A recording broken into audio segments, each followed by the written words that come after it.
There is delay and confusion this morning for the hundreds of Canadians who are waiting to be evacuated out of the coronavirus epicenter. Their airlift is now on hold for at least a day. Take a look at this video. A family who followed Ottawa's original advisory turned up at Wuhan airport earlier today, sent these images into us there of what's going on.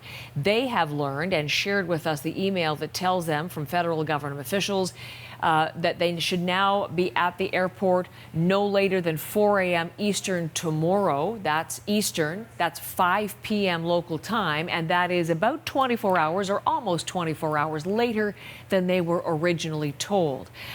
This is, according to officials, due to circumstances beyond their control.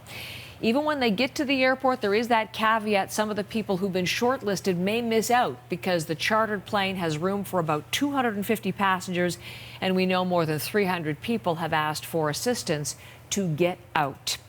At least one family in BC will have to wait even longer for a reunion, even after the evacuation flight takes off.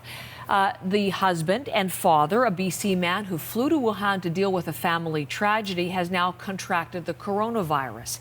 His toddler, who traveled with him, now has a fever, which means neither of them will be allowed on the airlift.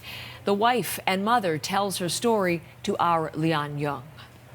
Wei Yi and 2-year-old Serena flew to Hubei province mid-January. Yi's father was dying from terminal cancer. At the time, the virus situation wasn't that bad.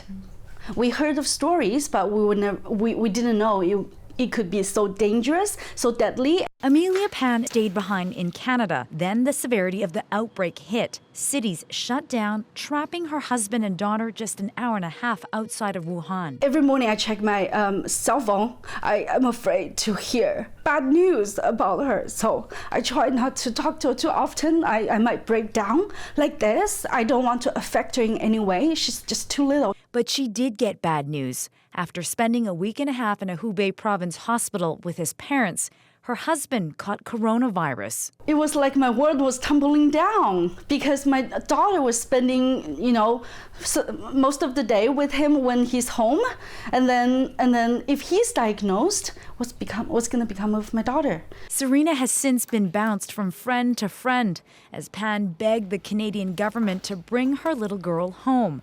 And just as she got the email, they had made the shortlist for a repatriation flight. My biggest fear came true, that my daughter had a fever that prevented her from getting on the first plane. Now she's hoping the Canadian government will charter a second plane. So by the time her husband recovers, another 5 to 6 days, her family will be on board that flight. Lian Young, CBC News, Richmond.